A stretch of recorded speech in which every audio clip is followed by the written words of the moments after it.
꼭 알아야 할 어제의 뉴스. 청와대가 고위공직자 후보자가 될 수 없는 임용 배제 기준을 발표했습니다. 병역 기피, 부동산 투기, 세금 탈루, 위장 전입, 논문 표절 등 5대 비리에 음주운전, 성 관련 범죄를 추가하여 7대 비리로 그 범위를 확대하였습니다. 병역 면탈과 탈세, 부동산 투기는 부정행위 시점과 무관하게 적용되고 그 외의 부정행위에 대해선 특정한 시점 이후로 적용됩니다. 위장 전입은 인사청문 제도가 장관급까지 확대된 2005년 7월 이후에 부동산 투기 또는 자녀의 선호학교 배정 등을 목적으로 2회 이상 한 경우에 해당합니다. 논문 표절은 연구윤리 확보를 위한 지침이 제정된 2007년 2월 이후부터 행해진 경우에 하나입니다. 음주운전은 최근 10년 이내에 2회 이상 했거나 1회만 했더라도 신분을 허위 진술한 경우, 성 관련 범죄는 국가 등의 성희롱 예방 의무가 법제화된 1996년 7월 이후 처벌받은 사실이 있는 경우에 해당됩니다. 국가보훈처가 최근 실시한 상위군경회에 대한 감사 결과 보고서입니다. 상위군경회가 수익사업으로 운영하는 시멘트 제조업체 CM사업소가 신창 용사촌이라는 곳에 2006년 한 해 동안 9억 8천여만 원을 빌려준 것으로 돼 있습니다. 적게는 수십만 원에서 많게는 수천만 원씩 103회에 걸쳐 쪼개 보내줬고 40회에 걸쳐 절반가량만 되돌려 받았습니다. 보훈처는 이 돈을 왜 갑자기 빌려준 것인지 또 어떤 용도로 쓰려 했는지 확인해봤지만 내용을 알 수 없었다고 했습니다. 기관 간의 돈 거래인데 계약서조차 없었기 때문입니다. 상위 군경회 측은 수익 사업을 하는 업체 소장이 임의로 벌인 일이어서 그 배경을 알 수 없다면서도 돈을 빌릴 때는 목적보다 제대로 갚을 수 있는지가 중요하지 않나라고 주장했습니다. 월남전 참전자회도 장부가 엉망이었습니다. 업무 활동비 가운데 어디에 썼는지 표시하지 않은 돈이 6천만 원가량이나 됐고 한국 마사회 등으로부터 받은 기부금 3천만 원은 장부에 올리지도 않았습니다. 또 특수임무유공자회 감사 결과 각종 행사 포상이나 명절 위로금조로 상품권을 구매했는데 이 중 3,200만 원어치는 누구에게 줬는지도 나오지 않았습니다. 4.19 민주혁명의 감사 결과에선 거래 내역을 입증할 증빙 자료가 일부 없는 사업소가 무더기로 적발됐습니다. 우선 6개 단체들에 대해 감사를 실시한 보훈처는 34건에 대해 시정 등 조치를 취할 계획입니다.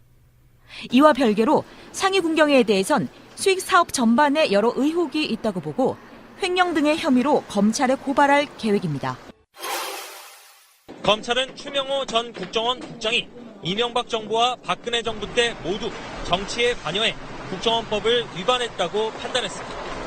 이명박 정부 때는 박원순 서울시장 등 야권 정치인 비난 여론을 조성하고 이른바 블랙리스트 연예인을 방송에서 퇴출하는 작업에 관여했다고 보고 있습니다. 박근혜 정부 때는 문학의 블랙리스트 작성에 개입하고 공직자 등을 불법 사찰했다고 보고 있습니다. 검찰은 특히 추명호 전 국장이 이석수 전 특별감찰관을 불법 사찰한 것이 우병우 전 민정수석의 지시로 이뤄진 것이라고 결론 내린 것으로 확인됐습니다.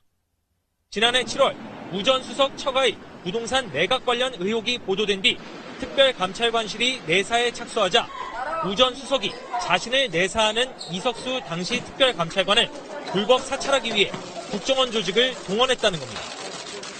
이에 대해 추 전 국장은 우병우 전 수석의 지시 사실을 부인했지만 검찰은 추 전 국장의 보고 내용 등을 토대로 우 전 수석의 지시 정황을 포착해 추명호 전 국장의 공소장에 포함시켰습니다.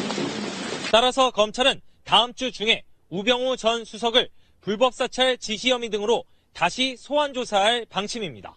또 우병우 전 수석의 친구이자 추명호 전 국장의 상관이었던 최윤수 전 국정원 2차장도 조만간 소환할 계획입니다.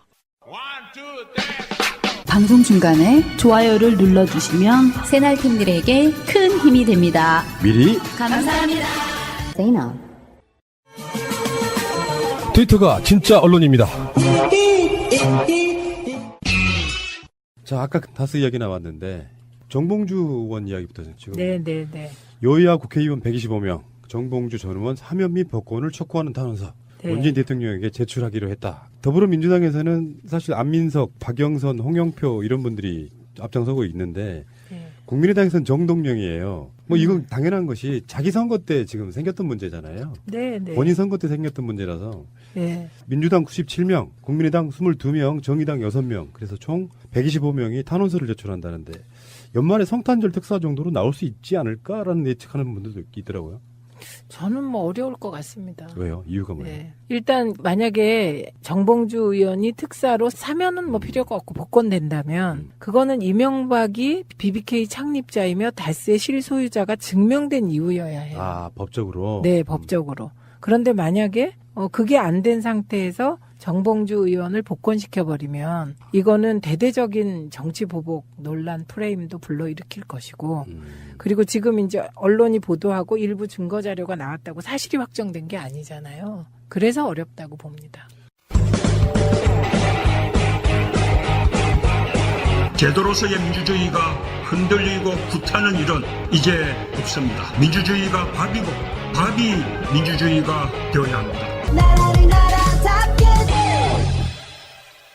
그거를 아시는 분들이 왜 이거 사면미 복권을 건의하는 이유는 뭐예요? 그건 뭐 정봉주 의원에 대한 개인적인 친분 플러스 정의감의 발로인 것이죠. 이 정도면 법적 판단은 남았지만 이 정도면 뭐 복권은 할 만하지 않냐 정치적으로. 이게 정치적인 행동을 한 거고 정치적인 요구를 한 건데 정치적인 동기로 정봉주 의원이 탄압받았고 억울하게 옥살이도 했고 지금 복권이 안 된 상태 맞아요. 근데 이게 정치적인 사안이잖아요. 그런데 정치적인 사안을 정치적으로만 풀으면 그게 이제 또 후폭풍이 오기 때문에 저는 안 될 것 같습니다. 아, 이게 생각보다 쉽지 않은 문제네요. 당연하죠. 이거는 정치적인 문제지만 법적으로 풀어야 되는데 법적으로 푸는 과정은 시간이 필요하기 때문에 어려운 문제죠. 그러면 이제 복권은 가능하다 이렇게 표현하셨거든요. 사면과 복권은 사면만 하기도 하고 사면 복권 같이 가기도 하고 지금은 사면이 필요 없어요. 사면은 그렇죠. 형을 다 살아가지고 그럼 피선거권을 다시 돌려준다 그렇죠. 이런 측면인데. 그렇죠. 복권. 근데 그것이 이게 이제 정치적으로는 하고 싶겠죠. 모두 다. 그런데 이게 정치적인 걸 법적 절차를 통해서 풀어야 될 부분이 있기 때문에 시간이 필요하다. 그러면 만약에 이명박 씨가 뭐 우리들 이제 원하는 바에 의하면 12월 19일 정도 생일날 뭐 소환하는 이런 식의 그림이 그려져 봐야 확정 판결이 나오기까지는 정말 오래 걸릴 텐데 그때까지는 사실상 사면 복권이 불가능하다 이렇게 보시는 거네요. 근데 되게 1심이 기소되면 6개월이잖아요. 그래서 그냥 조심스럽게 저는 8.15 특사 정도로 복권되는 걸 기대해 봅니다. 8.15 특사 예, 정도. 그 시간이나 이런 걸 다 계산했을 때 그냥 제 상식이에요. 근데 사회적 분위기 무르익었을 때. 예, 이거는 제 상식인데 저의 바람은 당장 복권입니다. 제 친구 봉도사의 당장 복권. 사심이 좀 있습니다. 예전에 옛 로맨스의 주인공. 물론 정봉주 의원이 일방적으로 좋아했다는. 그렇죠. 예. 이거 확실히 정리해드렸어요. 네, 외사람. 하나만요. 가볍게 하나만. 그래서 요즘에는 두 분이 방송을 다른 장소에서도 가시잖아요. 네, 네. 하나는 TBS 가시고 SBS도 가시고. 네, 네. 어때요? 같이 이렇게 오랜만에 만나서 이렇게 정치권에 있을 때는 별로 대화 거의 안 해봤을 거 아니에요. 정치권에서 이렇게 마주칠 일이 없었죠. 거긴 18대 나는 19대니까. 네. 그렇게 돼서 방송하고 그러면 뭐가 좋아요? 좋고 나쁘고를 떠나서 얘기가 풍부해지는 것 같아요. 왜냐하면 이제 뭐 어떤 경우 제가 잘 알잖아요. 그분의 캐릭터나 그분의 과거 행태. 시간이 지나봐야 똑같다 이거잖아. 그쵸. 캐릭터는. 네, 그래서 그냥 케미가 금방 맞아요. 그렇군요. 금방 맞고 그분이 워낙 이적을 많이 남기신 분이세요. 예를 들면 그 이적이 뭐냐면 그 어목하던 80년대에 학내에서 시위를 하시는데 빨주노초 파남보에 무지갯빛 유인물을 뿌리신 분이세요. 성소수자세요?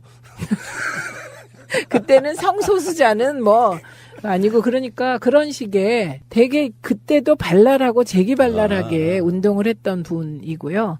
각종 암호를 만들어 와서 그것을 우리에게 가르치고 시행하는 과정에 시행착오도 엄청 많았고요. 그래갖고 나중엔 암호라고 우리가 막 했는데 막 이상한 거 있어요. 어느 날 와가지고 히링 민봉 뭐 히링 봉시영 막 이러면서 막 얘기를 하는데 못 알아듣겠는 거예요. 예, 그런 이적들을 많이 남기셔서 이 선구자적인 언어 유희의 감각을 80년대에도 구현했던 분이세요. 그러니까 제가 그때를 알고 있기 때문에 적응이 쉽죠. 비범하셨군요. 네. 그리고 특히 언어에 있어서는 말할 수 없이 비범했어요. 알겠습니다. 잠시 후에 오겠습니다. 자, 지금 MBC 사장을 공모 중인가 보더라고요. 네. 그런데 뭐 최승호 PD가 출마를 선언했어요. 네. 된다 안 된다의 문제를 떠나가지고 네. 이런 부분이 있지 않아요? 사장은 경영에 있어서의 경험도 중요하지 않습니까? 아니면 마인드가 중요한 걸까요? 저는 최승호 PD는 다 잘할 것 같아요. 다 잘할 것 같고 이분이 또 잘하는 분이죠. 그리고 저는 이분이 저에게 와서 딱 꽃이 된 거는 황우석 때예요. 황우석 때 정말 MBC가 진실과 정의, 언론 본연의 자세를 위해서 국민 90%와 싸웠거든요. 반전의 반전. 네, 국민 90%와 싸우면서 온갖 욕을 다 먹고 그런데 그 최승호, 그다음에 최진영, 예. 그다음에 최문순 사장이었어요 그때. 그리고 한학수 PD. 이분들은 정말 어디 전 세계 어디를 내놔도 부끄럽지 않은 방송인들이신 걸 제가 민원연 사무총장 하면서 확인했어요. 최문순 사장도 대단했어요 그때. 왜냐하면 이게 황우석 사태가 너무 그 파장이 크니까 저도 그때 민원연 사무총장임에도 무서웠어요 솔직히. 줄기세포의 신화가 그냥 막 우리 사회에 그냥 막 상식처럼 돼 있고 황우석이 영웅인데 그냥 그 연구만 중단시키면 되지 줄기세포가 없는 그 밑바닥의 진실까지 파헤쳤을 때 맞아요. 국민들이 진실을 원하냐 진실이 이렇게 밝혀졌을 때 허탈할 국민들을 생각해서 좀 서서히 가고 싶은 마음이 저도 있었어요. 그 논란은 지금도 진행 중이에요. 어떤 일부에서는. 근데 네. 예 그런데 그래서 김어준이 그때 황파였잖아요. 그러니까. 네 그런데 어쨌든 와 아주 일말의 타협도 없이 끝까지 해서 줄기세포가 없다는 걸 황우석에게 실토하게 만들더라고. 제가 그때 그걸 보면서 정말 가슴 깊이 존경하는 마음이 생긴 사람들이에요. 그 사람들이. 그런데 일정을 일단 좀 설명을 드리면 11월 27일 오후 5시까지 서류 접수를 마친대요. 네. 사장 이제 출마하시는 분들. 네. 그 다음에 30일 날 서류 심사를 하고 최종 후보자 3명을 압축한 뒤에 네. 최종 후보자 3명이 다음 달 12월 1일 그 문화방송 사옥에서 정책 설명회에서 프리젠테이션 발표를 한대요. 그 다음 이게 인터넷에서 생중계도 된다고 하고요. 그 다음에 다음 달 7일 박문진 정기이사에서 결정된다고 하는데 네. 어목하던 그 시기를 같이 보낸 언론인으로서 이런 분들이 공영방송에 사장을 하면 좋겠다까지는 뭐 사람들 생각일 텐데 네. 사실 좀 너무 공영방송일 때의 느낌은 언론이라고 하는 게 가장 먼저 화살을 쏘는 곳이 현 정권이잖아요. 네. 이런 분들이 이제 언론 자유를 위해서 싸우긴 했지만 어느 순간에 예전처럼 노무현 대통령도 그런 부분이 있었잖아요. 말년에 가면은 진보 쪽 언론이나 공영방송들이 너무 이렇게 잘못된 점만 꼬집어가지고 결국은 끌어내리는 그런 느낌이 좀 있었거든요. 네. 이게 기대도 되지만 우려도 되는 측면이 좀 사실 있는 거예요. 어떻게 답변해 주시겠습니까?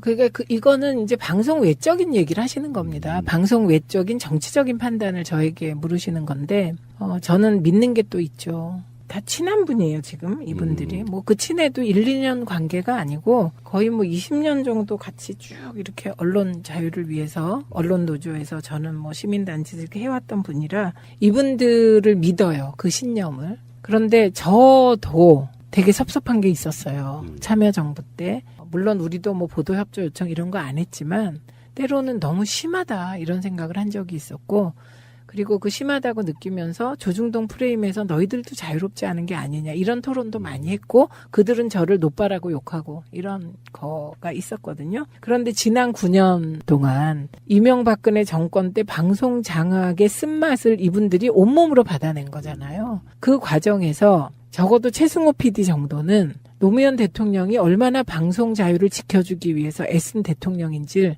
알게 되었더라고요. 역으로. 네, 네. 그래서 지난번에 파업할 때 보면 내부에서 토론한 내용 이렇게 보면요. 그 중에 이제 불편, 부당, 중립 취하지 않겠다.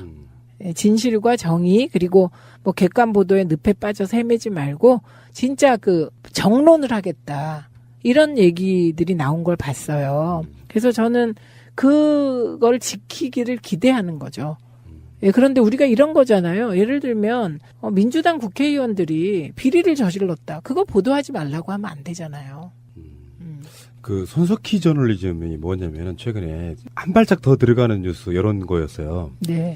그러니까 기계적 균형을 갖고 똑같이 보도한 이런 개념 말고 피상적으로 겉만 핥는 뭐 이런 식의 보도 말고 실제로 왜 그게 이루어졌는지 팩트 체크란 말도 사실 그 방송에서 나온 거 아니에요. 네. 그런 관점으로 해서 어쩌면 이런 관점 있잖아요. 저널리즘에 대한 이야기를 조금만 더 하자 그러면 네. 기계적 보도가 아니라 무엇이 중원디 보도 이런 거 있잖아요.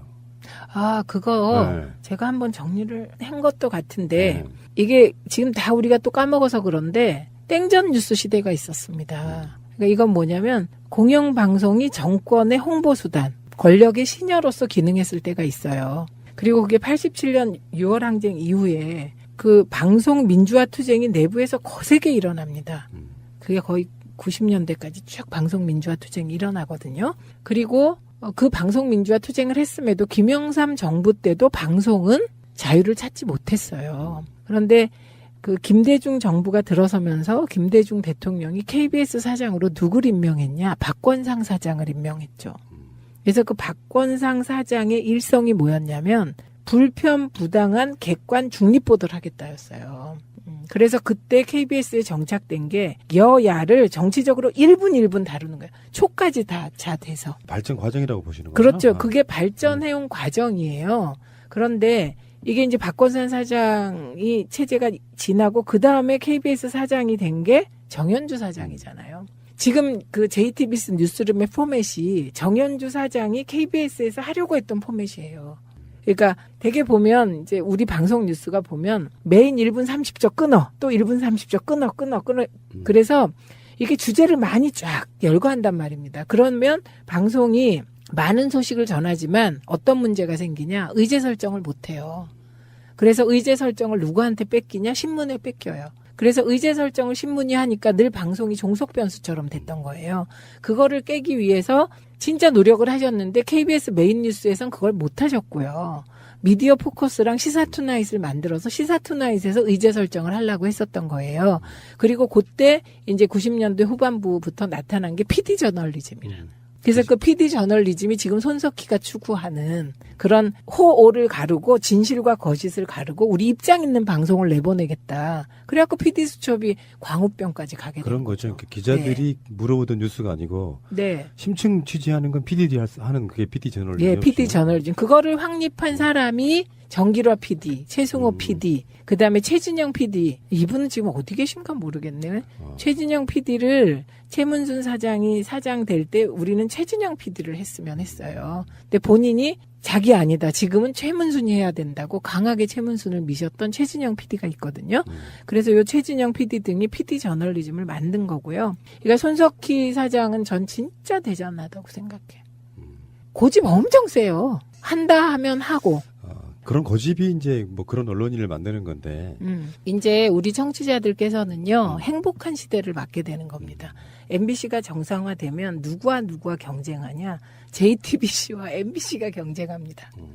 그래서 지금 JTBC를 능가하는 포맷으로 그 예를 들면 뭐 최승호 PD가 사장이 되건 정찬영 PD가 되건 뭐 송일준 PD가 되건 뭐 이우호 국장이 되건 누가 되건 지금 이제 누굴 짜라잡으려고 하겠어요.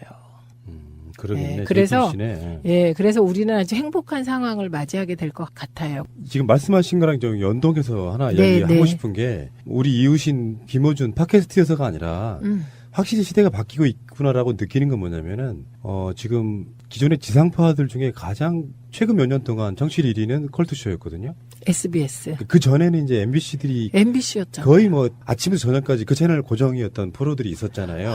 그러니까 이제 그 MBC의 영광이 라디오 쪽에서도 무너졌군요. 그러니까 뭐 여성시대, 네. 싱글벙글쇼, 네. 뭐 라디오 시대 뭐 이렇게 쭉 연결되는 그 프로가 있었잖아요. 네, TGF에. 그게 네. 정찬영 PD가 한 것들, 성공시킨 것들. 근데 네. 최근에 몇 년 동안은 이제 SBS로 옮겨갔는데 텐트폴 효과처럼 하나가 청취율 1위로 가면 고정시켜버리시는 분들이 많잖아요. 그렇죠. 하루 종일. 네, 네. 근데 최근에 나온 조사를 보니까요. 0.1% 차이로 2위예요. 김어준의 뉴스공장이. 근데 문제는 뭐 어차피 TBS도 지상파인 건 맞죠. 맞는데 문제는 이게 팟캐스트 중심 인물.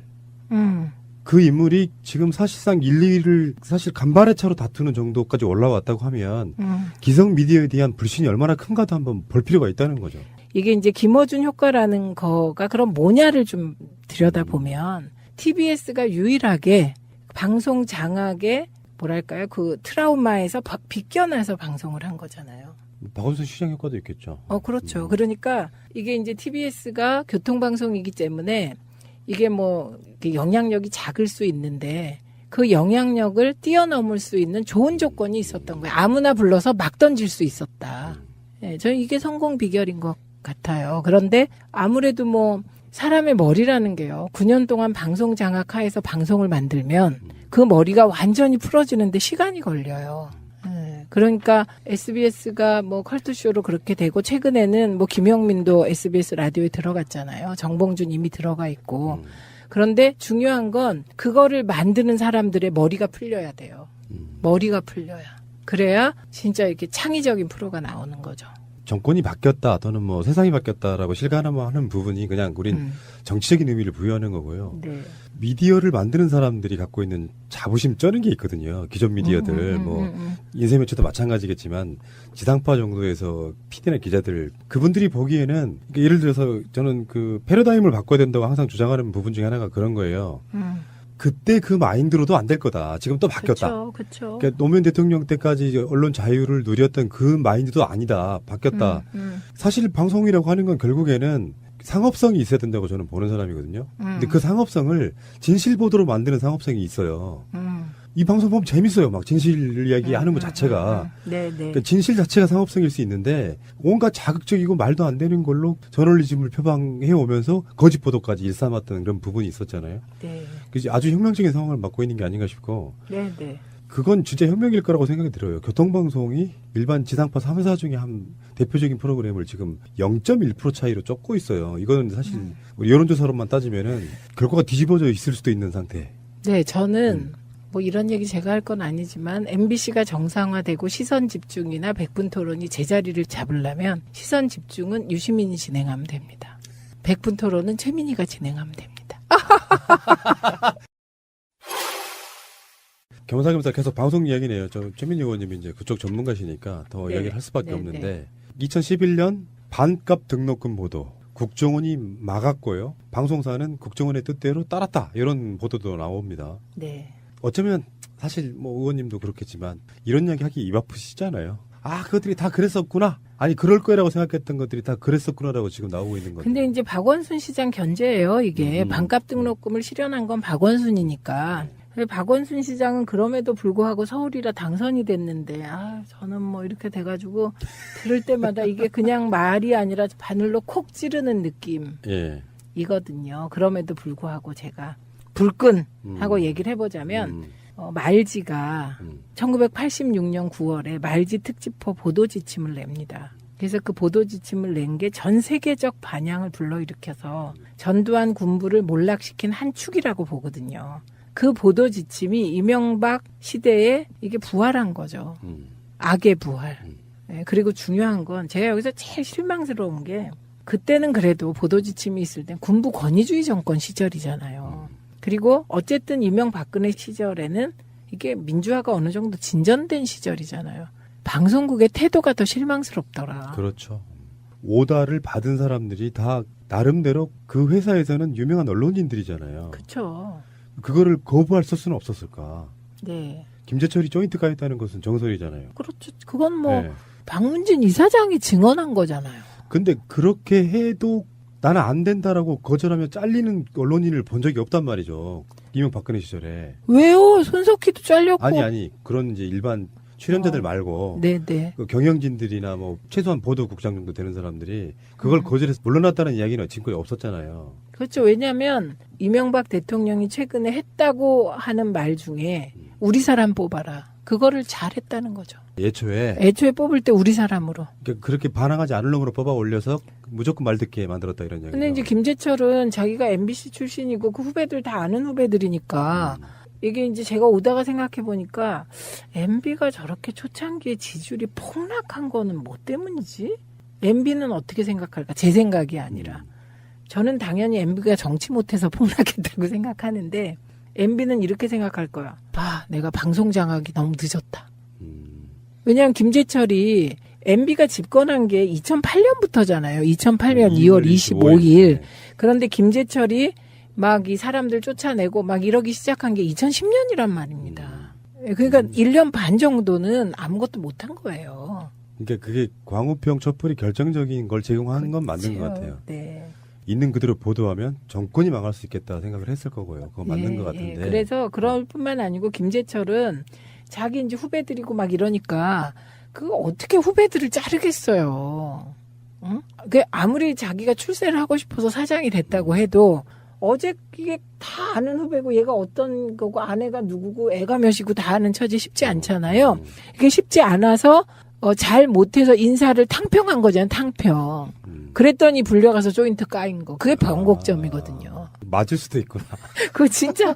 근데 제가 이제 궁금한 게 제가 김우령 교수 만나면 한번 물어보려고 그래요. 그때 박문진 이사장? 네, 박문진 이사장 이제 저하고 같이 방송위원회 했거든요. 물어볼 게 이거예요. 그게 진짜 조인트를 물리적으로 까인 겁니까? 입으로 욕먹었다는 뜻입니까? 이게 그렇게 궁금해요. 어떨 것 같아요? 말로? 제 상식으로는 그래요. 어떻게 공영방송의 사장을 불러다가 조인트 까이면 엄청 아프거든요. 군대 있을 때 엄청 까여요. 이게 군합발로 까이면 거의 죽어요. 아, 그 말로 까인 것이다? 그런 건 이제 약간 어떤 형용하다 보니 가서 엄청 질책을 들었다 이런 뜻 아닐까요? 근데 제가 꼭 물어보겠습니다. 제가 너무나 궁금해요. 왜냐면요. 정말 의외의 일들이 많아요. 때리는 사람이 있대요, 진짜. 국회에서 보좌진을 진짜 때린대요. 조폭이지. 정치인이 아니죠, 그거는. 아니, 근데 그게 실화래요. 아, 그렇구나.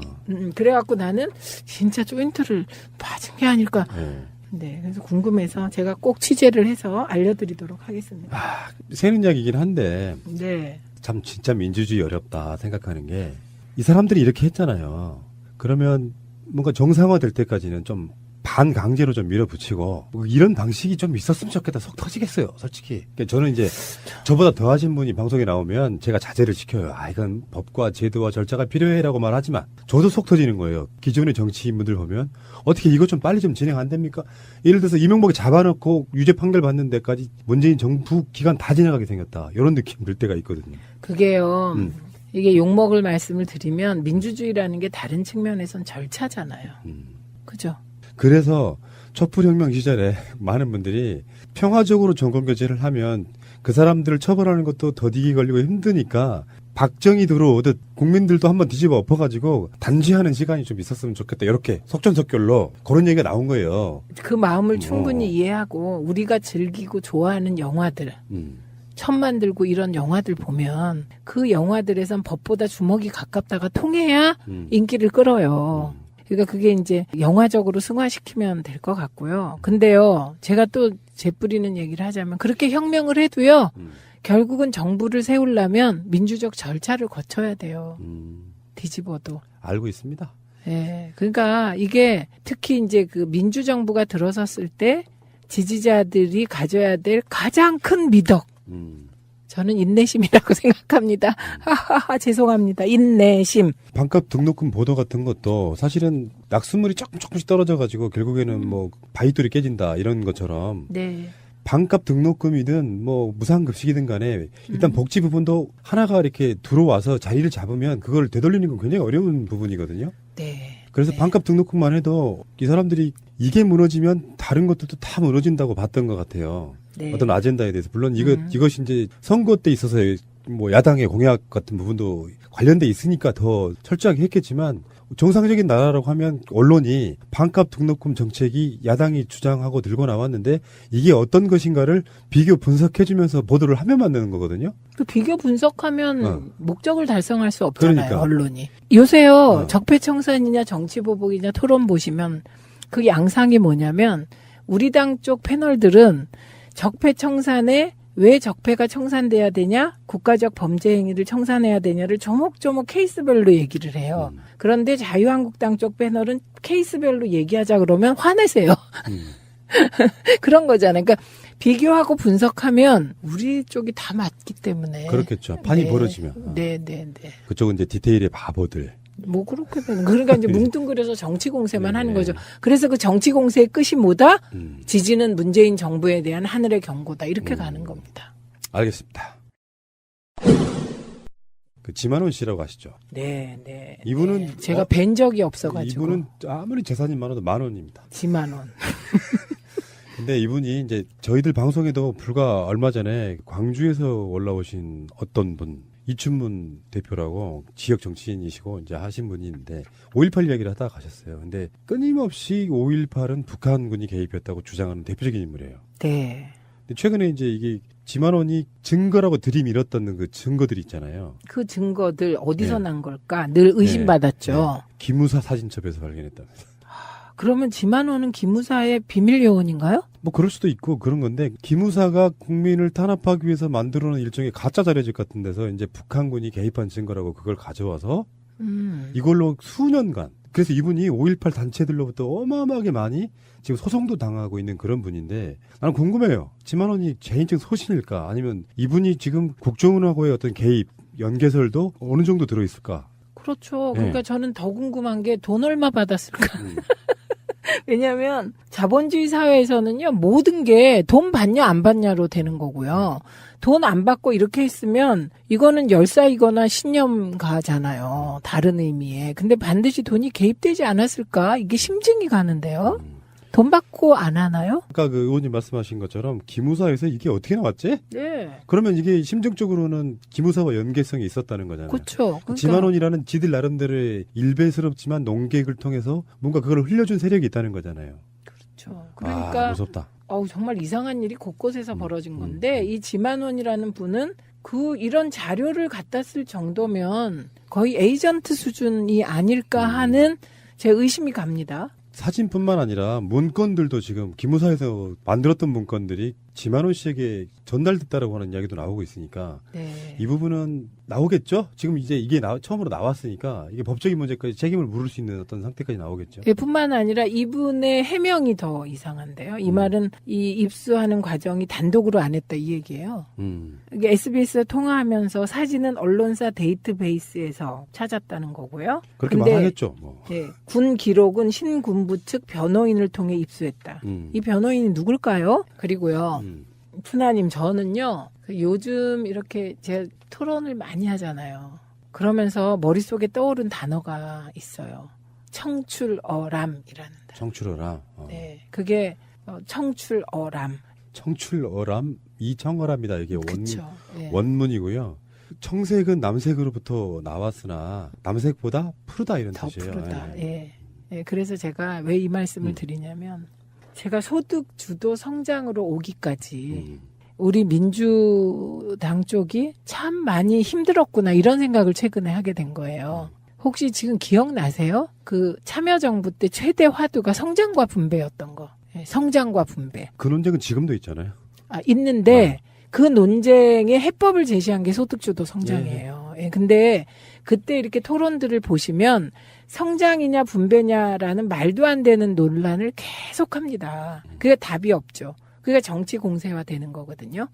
그러니까 성장과 분배가 이게 성장만 하고 분배 안 할 수가 없는 거잖아요. 우리가 지난 시간에 전희경이라는 분 때문에 사회주의, 공산주의, 자본주의 얘기했지만 만약에 이제 공산주의 이론에 따르면 자본주의는 이미 멸망했어야 되잖아요. 자본주의가 멸망하지 않은 이유, 그 수정 자본주의로 갔기 때문이잖아요. 그 수정 자본주의로 간 핵심 키워드가 뭐냐? 복지한 거잖아요. 그렇죠. 예. 나눠준 거잖아요.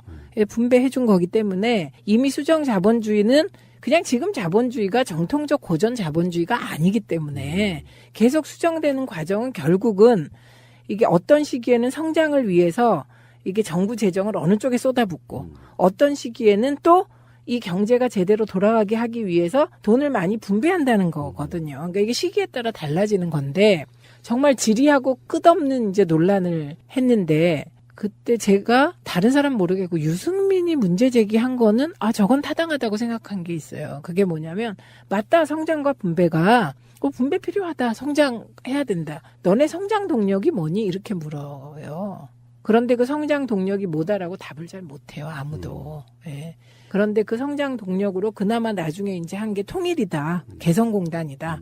이렇게 해서 뭔가 해봤지만 여전히 참여정부 때도 박정희 때부터 이어져 내려온 경제 프레임 속에서 있었던 거죠. 그런데 최근에 소득주도 성장을 문재인 대통령이 후보 시절에 공약하고 그 소득주도 성장을 마지막으로 한번 실현할 수 있냐 없냐를 지금 우리가 이거 도전한 거거든요. 이거 성공하면 민주정부 20년 가는 거예요. 예. 예. 그래서 보면 이제 이런저런 토론을 할 때 최저임금이 너무 급하지 않냐, 왜 1년 동안 1년 동안만 자영업 지원하면 그 다음에는 어떨 거냐. 이 모든 답이 뭐냐면 1년 동안 지원하고 그 지원의 선순환 효과가 경제, 특히 자영업부터 활성화되는 것으로 드러나냐 안 드러나냐. 그러니까 앞으로의 1년이 중요하다. 예, 앞으로 성패가 몇십 다른 년을, 거죠. 예, 몇십 년을 좌우하는 게 이번 그 예산안 빨리 통과되고 그 예산안이 실현돼서 우리가 생각한 소득주도 성장의 선순환 경제. 그래서 지금 이게 저희는 도전입니다. 새날 다른 방송 중에 그거 관련한 거 분석하고 있는 방송이 지금 1회 나갔고요. 2회 나가는데 지금도 SOC만 챙기려고 하는 국회의원들하고 그리고 이제 그 정부 안 통과 안 시켜주고 이제 자기 지역구 예산만 가져가려는 국회의원들하고 여야 할 것 없이 부딪힌다고 이야기를 들었거든요. 네, 부딪히는데 네. 그 SOC 제가 예결위하면서 보면 개수조정 소위에 들어가셔서 특히 지금 새누리 쪽 의원들은 지역 SOC 하는데 막 혈안이. 근데 그럴 수밖에 없는 게 가치 중심으로 모이는 게 아니잖아요. 그렇죠. 몸으로 땜빵하고 희생하는 게 몸에 안 배 있잖아요. 그러니까 내 예산 얼마 따면 그거 가지고 뭐 엄청 딴 것처럼 하고 다니는 게 선거 운동으로 보였어요. 처음에 그 포항시장도요. 정부에서 결정한 예산을 자기가 따왔다고 말을 하고 있어요. 그렇게 다 얘기를 하는 게 그쪽 분들의 특징이세요. 네. 그게 하나의 문화인 것 같았어요. 이제 그거를 욕을 많이 하는데 또 그 나름 또 애로사항도 있습니다. 그쪽에도. 그러니까 저는 이렇게 봐요. 아까 말씀하신 꺼낸 부분에 대해서 뭐 성장률 해서 계속해서 숫자가 불어나지 않으면 경제가 마치 망하고 있는 것처럼 이야기하고 있는데 근데 그게 저는 성장률부터 저는 없애야 된다고 생각하는 주의거든요. 그러니까 선순환 구조가 돼서 서로 간의 현 상태를 유지되는 건 나쁘지 않다고 생각해요. 근데 문제는 어차피 산업화나 기기화, 자동화가 되면서 일자리는 줄어요. 그러니까 일반적으로 국민한테 일자리 주어지는 건 이제는 정부가 만들 수밖에 없다. 네. 그러니까 아까 말한 소득주도 성장은 다른 말로 말하면 분수 효과예요. 그렇죠. 그리고 지금까지 말해봤던 낙수 효과 네. 그 자체가 낙수 효과가 없다는 것을 이미 인증을 했기 때문에 아래로부터 이제 뿜어져 올라오면서 그것이 성장으로 간다 이런 뜻이거든요. 네. 그런 측면에서는 국가 지도자의 마인드만 조금 바뀌면 얼마든지 가능한 정책이라고 보는데 그 실제로 마인드가 바뀌었고 그 마인드가 바뀐 건 그냥 바뀐 게 아니라 기존의 낙수 효과 이론에 따라 계속 경제를 운영해 왔는데 일자리도 안 생기고 양극화는 심해지고 진짜 문제가 많아졌잖아요. 그래서 그런 과거식 성장 주도 전략이 벽에 부딪혔다. 이렇게 보고 나온 게 이제 문재인 정부의 소득주도 성장이기 때문에 이게 과거의 아픈 경험을 통해서 새로운 시도를 해보고 있는 거죠. 그런데 국가 지도자 한 명보다 지금 이제 더 중요하다고 전 생각되는 게 국회인데요. 이게 국회에 지금 자유한국당을 주도하는 분들은 과거의 성장 전략에 이렇게 뭐랄까 젖어 있달까 그런 분들이신 거예요. 그러니까 오히려 지금 싸워야 될 적이 외부나 이런 게 아니고 우리 내부의 낡은 사고 그것과 싸워야 된다는 생각이 들고 그다음에 이제 소득 주도 성장이라는 것이 1차적으로 최저임금과 관련하여 이게 노동시간 단축이나 이런 게 다 아직 안 됐으니까 최저임금과 관련하여 최저임금을 올리면 노동자에게 돈이 가잖아요. 그러면 노동자들이 돈을 쓰고 자영업자들이 1년 동안 불안하시잖아요. 그럼 그 불안에 대해서는 최저임금을 올림으로써 올 수 있는 예상되는 그 손해액보다 더 많은 돈을 정부가 지원합니다. 이런저런 방식으로. 근데 이때 저는 각 지자체별로 이제 이런 문제가 있는 거예요. 우리가 기업이 대기업, 중소기업, 그다음에 이렇게 쭉 내려가는 그런 낙수 이론 말고 지역적 낙수가 있습니다. 그렇죠. 예, 지역적 소비 편중 현상이 또 있는 거예요. 그래서 저는 각 지자체들이 자기 지역을 살리기 위해서는 이재명 모델을 따라서 지역 화폐 만드셔라. 그래서 최소한 이게 이런 거예요. 정부에서 아무리 그래도 우리 지역은 이게 하나도 좋아지지 않네. 이럴 수도 있는 거예요. 왜냐하면 우리 지역 남양주에 있는 분들이 월급을 그러니까 돈을 좀 벌면 어디 갔었어? 구리 갔었어. 그래요? 네, 이런 일이 우리 예뿐만 아니고 많이 일어날 수 있는데 그거를 막는 건 지자체의 몫이라는 거예요. 여러 고민할 지점이 있어서 그러니까 우리가 과거에는 지방선거엔 별 관심이 없으셨잖아요. 근데 그게 절대 아니다. 특히 문재인의 소득주도 성장이 성공하려면 그거는 지자체장들이 우리는 또 광역자치단체만 관심이 많잖아요. 그걸로도 안 되고 광역은 뭐 당연히 우리가 정치적으로도 중요하지만 기초자치단체에서 소득주도 성장이 우리 마을의 경제를 선순환시킬 수 있도록 다양한 정말 세심한 소프트웨어들을 개발해야 된다. 예, 그런 과제가 있어서 팟캐스트 듣는 많은 청취자들 30, 40대가 내 삶을 직접적으로 바꾸고 영향을 주는 게 지방정부라는 거. 그래서 네, 이제 지금 흔히 말하는 적폐 세력들이 가장 기대고 있는 게 지방선거라고 하는 이유가 지방선거가 다른 선거에 비해서 굉장히 투표율이 낮잖아요. 네, 그러니까 네. 현재 문 대통령 지지율이나 더불어민주당 지지율 이런 것들이 왜곡돼서 상당히 지금 적폐 세력들이 득세할 수 있다는 부분이 분명히 있어서 네. 어쩌면 지방선거 때 우리 캠페인이 투표 참여합시다가 돼야 되지 않을까라는 생각 좀 네. 해보거든요. 그래서 제가 지금 이 말씀을 드리는 거는 지금 팟캐스트들이 이런 의제들을 잘 설정을 안 하고 계신데 이게 이제 제가 지역구를 하고 이러다 보니 지역민들이 내 삶이 바뀌었다고 느끼는 건 중앙정부가 아니더라고요. 그러면 도정부냐? 그것도 아니더라고. 기초정부예요. 기초정부. 그래서 기초정부를 결정하는 지방선거에 관심을 가지셔야 된다. 이 말씀을 드립니다. 그래서 문 대통령이 여수에서 국무회의에서 지방정부라고 명칭 바꾸고 지방자치를 헌법에다 넣겠다. 그러니까 실질적인 삶의 질은 지방정부를 통해서 올라온다라고 이야기를 하고 있거든요. 네. 이분은 정말 어떤 이해도가 굉장히 빠르신 분이고요. 아, 그건 그 정도가 아니죠. 저는 문재인 대통령이 강남 출신이면 아무리 이해도가 높아도 그런 거 이렇게까지 일찍 도달 못한다고 봅니다. 예, 부산에서 태어나셨고 실향민의 아들이고 거제도에서 살았고 그런 경험들이 지방에 대한 애정이 있기 때문에 빨리 도달하신다고 봐요. 그래서 박근혜 정권 때 박근혜 정권이 무너진 숨은 이유 중에 하나는 지방자치제로 서울이건 어디건 장악이 안 된 곳들이 있었기 때문인 부분도 있어요. 광화문 광장 박원순 시장 아니었으면 내줬겠습니까? 당연하죠. 그런 방식이라서 사실은 아주 좋은 것 같아요. 푸나님의 그 예. 박원순이 없었다면 촛불 집회가 이렇게까지 점화됐으랴. 이거 너무 좋습니다. 그런 부분에서 유기적으로 돌아가는 거고 방송 끝낼 시간 됐는데 그런 얘기 드리고 우리 의원님한테도 좀 드리고 싶은 말씀이 그거죠. 우리 의원님이 그런 스타일이 되는 거지. 정치인이 사실은 시대적 흐름과 미래를 내다보는 시야가 있어야 돼요. 그게 문 대통령이세요. 그러니까 우리가 막 엘빈 토플러 같은 미래학자 이야기를 하지만 앞으로 시대적 흐름은 어떻게 갈 것이다라는 큰 그림 속에서 정책도 맞추고 마인드도 맞추는 건데 문 대통령 이번에 아세안 갔을 때도 그런 얘기 했거든요. 사람 중심의 경제라는 게 그런 의미잖아요. 이게 전 세계적인 흐름이에요. 네. 이거를 지금 적폐 세력들이 거절할 수 있는 사실 명분은 없는 거거든요. 그러니까 지금 2018년도 예산안이 누더기가 되지 않도록 우리도 좀 보살피고 관심을 좀 가져야 된다 이런 것도 말씀드리고 싶은 거예요. 네. 왜 저 너무 네. 네. 여러 가지 방송 막 오늘 같은 경우도 하시면서 힘드실 거 아는데 지금 뭐 힐링 타임이에요. 이 시간이. 그렇지만 우리 새날 나오셔가지고는 너무 열심히 해주셔서 정말 감사합니다. 네. 네. 이주정 실장님. 네. 아까 그 뜬금없는 그 의원님 질문에 좀 당황했죠. 저는 뭐 항상 이 시간 당황 시간. 왜 당황하죠? 항상 긴장하고 아니 있습니다. 그런 질문은 준비가 안 되면 하기 힘들어요.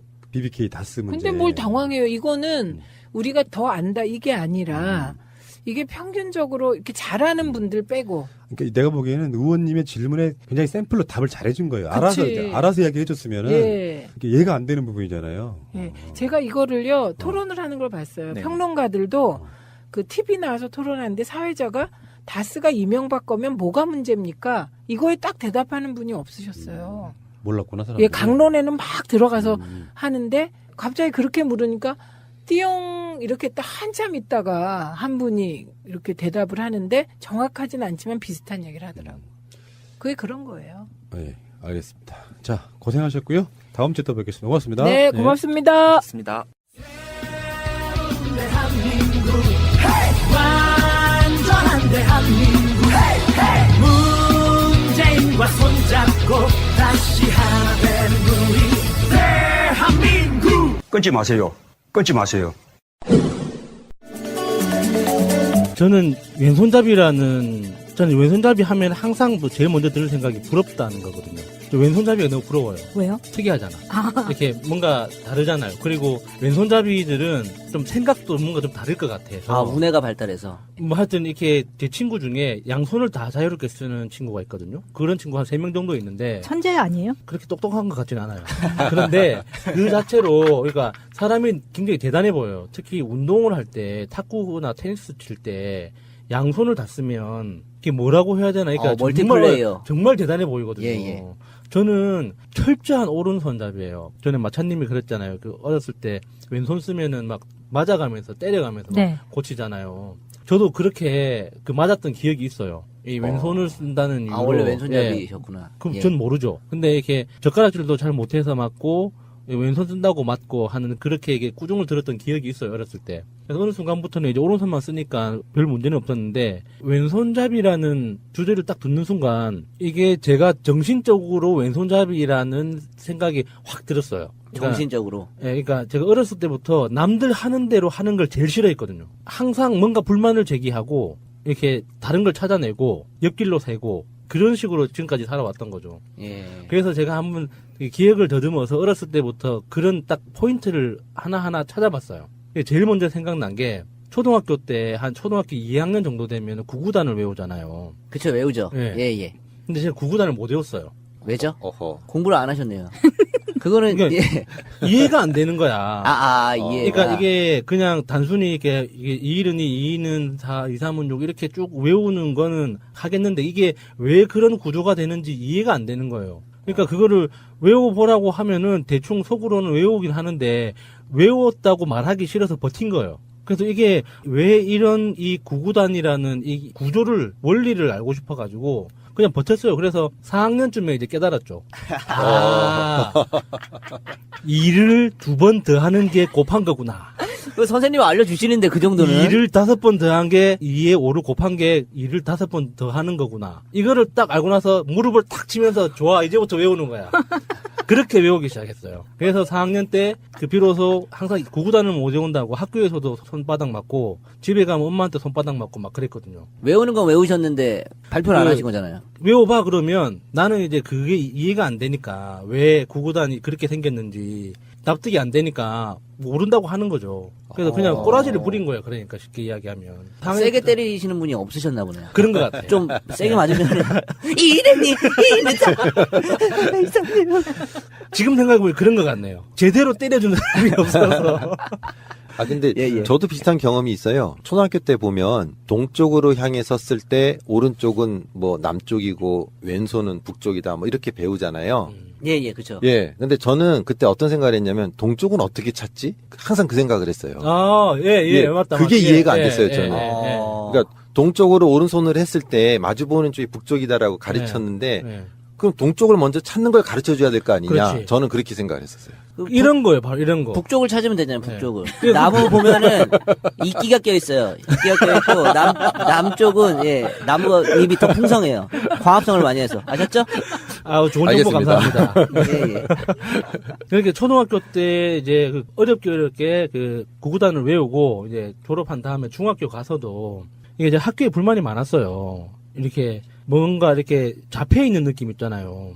이게 내가 딱히 궁금하지도 않은데 막 이렇게 억지로 막 이렇게 가르치려고 하는 그거 내가 궁금한 적도 없고 물어보지도 않았는데 내가 물어보는 건 대답도 안 해주면서 내가 안 물어본 것만 골라서 막 이렇게 시험 문제 내고 하는 게 너무 마음에 안 들어가지고 굉장히 자유스럽게 지냈습니다. 자유롭게. 그러다 보니까 선생님들한테 많이 맞았거든요.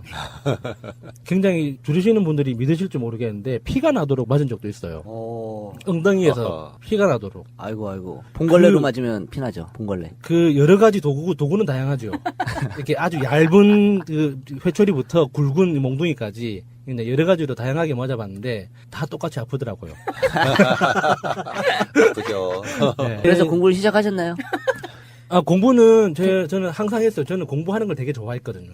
공부하는 걸 좋아해서 재미있게 공부를 했는데 문제는 이제 교과서로 공부를 하지 않았다는 것뿐이지. 참고서로. 아니요, 그러니까 뭐 어떤 다른 여러 교과서를 제외한 나머지 뭐 다른 공부? 다른 책들로 뭐 이렇게 책 보면서 공부를 했는데 그래서 시험 치면은 성적은 곧잘 나왔어요. 근데 그게 내가 선생님들한테 물어보면 선생님들은 시험이 안 나온다는 이유로 한 번도 대답해 준 적이 없죠. 그런 질문들에 대해서. 이런 학교에 대한 불만이 이제 정말 극대화된 시기가 고등학교 때였는데 제가 고등학교 때 3년 동안 내내 꽂던 유일한 저의 소망이 뭐였냐면 학교에 불을 지르는 거였어요. 헐. 방화는 무조건 구석인데. 예. 학교가 깜짝 놀랐네요. 정말 싫어도 너무 싫은 거 있잖아요. 진짜 막 정말 불을 질러버리고 싶을 정도로. 그래서 어느 정도로 제가 그 반항심을 표현을 했냐면 보통 그 필기할 때 까만색으로 필기를 하잖아요. 예. 그리고 좀 중요한 내용은 빨간색으로 밑줄을 긋잖아요. 저는 반대로 했어요. 모든 글자는 빨간색으로 쓰고 중요한 내용은 까만색으로 밑줄을 쳤어요. 청개구리. 그래가지고 매일 밤 일기를 쓸 때 항상 첫 줄이나 중간에 꼭 한마디 들어가는 게 언젠가는 학교를 불을 질러 버릴 거야. 학교가 너무 싫었어요. 그래서 학교를 다녔던 이유는 딱 하나죠. 친구들 때문에.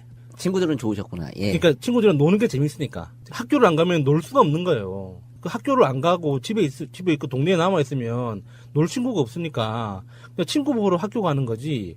그거 말고는 딱히 학교 보러 가는 의미가 없었거든요. 그래서 제가 할 수 있는 굉장히 소심한 반항이죠.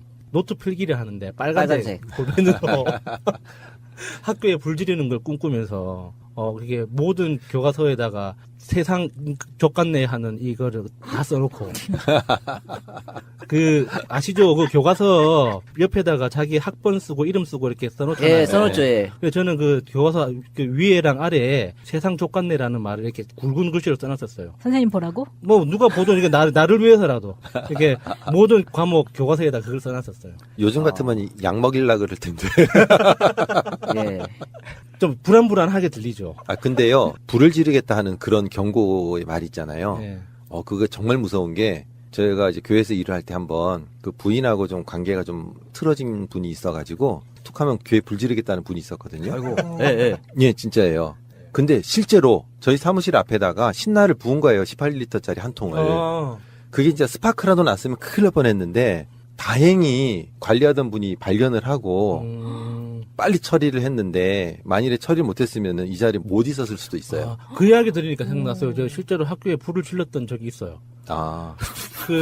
제가 이렇게 할 게 아닌데 이거는 이래야 되는데요. 불을 왜 지르시는 거예요, 대체? 학교가 너무 주장난을 왜 하시는 너무 거예요? 싫어가지고. 예. 제가 요즘 특활비 이런 거 많이 나오잖아요. 예, 특별 활동으로 화학부를 했었거든요. 그 화학반에는 공업용 알코올이 15리터짜리 통 있잖아요. 말통. 예, 말통이 항상 몇 개씩 있었단 말이에요. 예, 그렇죠. 예. 그래서 그거를 훔쳐서 나와가지고 운동장에다가 이제 한 마리를 다 뿌려버리는 거예요. 예, 운동장에요? 예, 운동장에 뿌려서 불을 붙이면 불이 그렇게 이쁘게 붙습니다. 알코올이니까 파랗죠. 뭐 해봤어요? 그 운동장에는 캠프파이어인가요? 예, 운동장에는 예. 나트륨도 있고 칼륨도 있고 여러 가지 화학 성분들이 굉장히 많잖아요. 그래서 오색 찬란한 그 불빛이 운동장을 가득 채웁니다. 근데 그게 그 알코올이 수분이니까 이게 상당히 깊이 있게 적셔져요. 운동장을. 그래서 상당히 오래 탑니다. 그래서 그 한 40분 길게 탈 때는 저 한 서너 번 불을 붙였었거든요.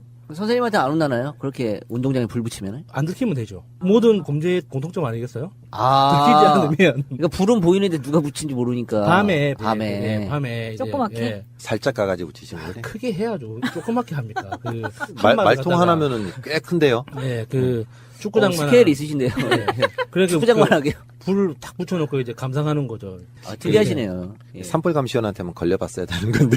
안전합니다, 그게. 불놀이 치고는 되게 안전해요. 그래서 그 옆에 여자 고등학교가 있었는데 여자 친구들 생일날 선물로도 해줬어요.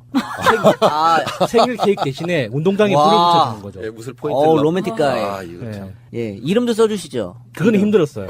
이름 쓰기는. 우리가 친구들끼리 처음 이벤트를 할 때 도전을 했거든요. 뭔가 좀 이니셜이라도 써주겠다고 했는데 너무 힘들어가지고 그냥 아무 데나 부어버리고 불을 붙였죠. 근데 되게 이뻐요, 밤에 보면. 실제로 보시면은 또 이해하실 텐데 되게 예뻐요. 예. 근데 상상이 가네요. 운동장 시큼하잖아요. 네. 아무것도 안 보이는데. 이 방송을 듣고 따라서 하시는 분들이 없기를 바랍니다. 잡혀가지 않나요, 요즘에는?